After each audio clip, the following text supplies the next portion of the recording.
everyone, ZabE here today with another ZabE Rocks. Today we're going to make a project called Toast Art.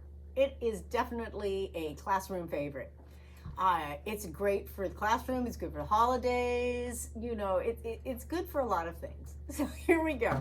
What you're going to need for this project, some milk, and soy milk or almond milk will work if you have kids that are lactose intolerant.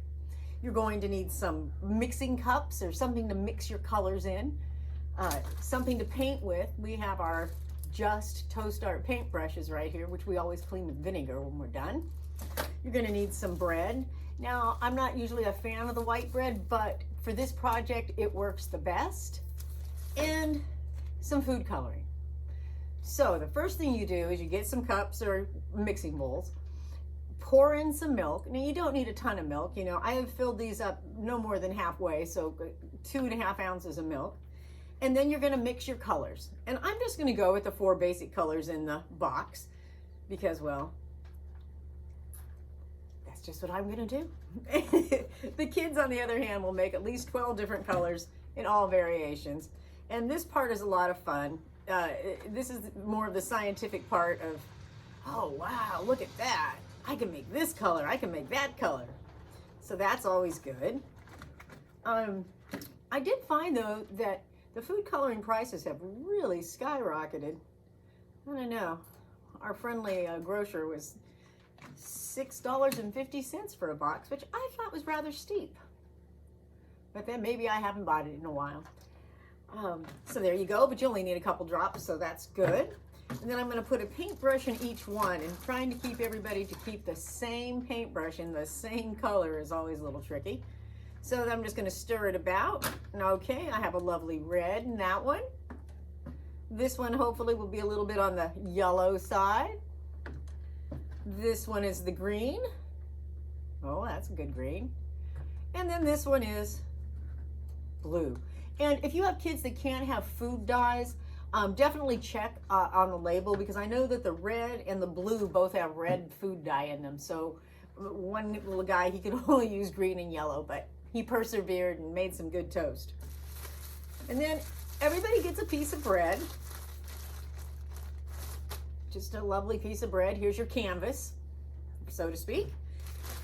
And then what we do is you decide on a design. I'm going to go with maybe just a heart design today, just so I can give you an idea of what we're doing.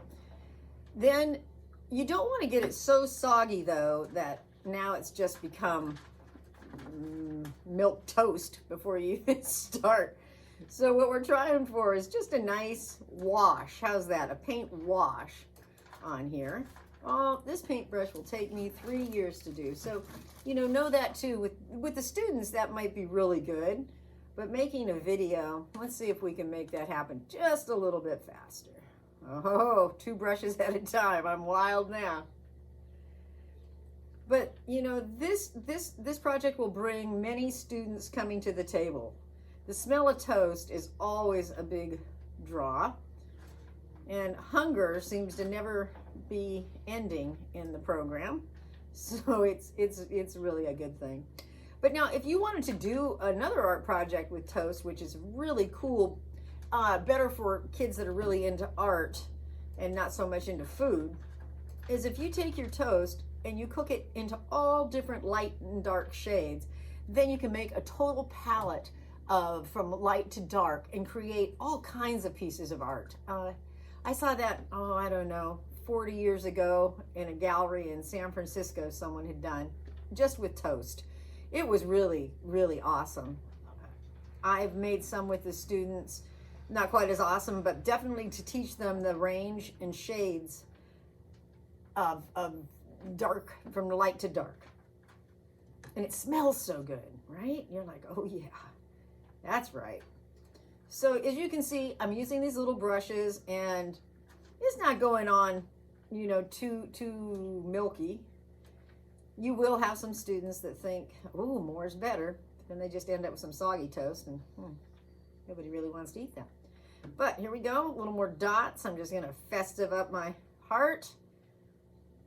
And then after this, design has been laid out. And here you go. Here is my heart bread. we're going to put it in the toaster.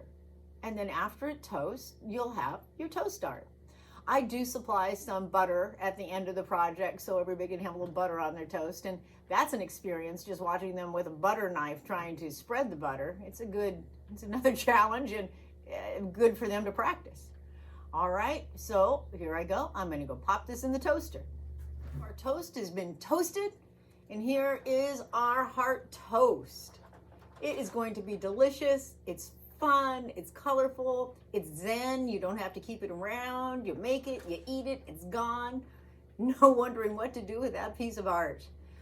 It's also really good on Father's Day, Mother's Day, Easter, anytime you need a quick project for something fun and fancy at the breakfast table. It's a good way to go. All right, everyone, I hope you've enjoyed this toast art project. Please give it a try. I think you'll really like it. Please give me a like, share, and subscribe. Thanks, everyone. See you next time.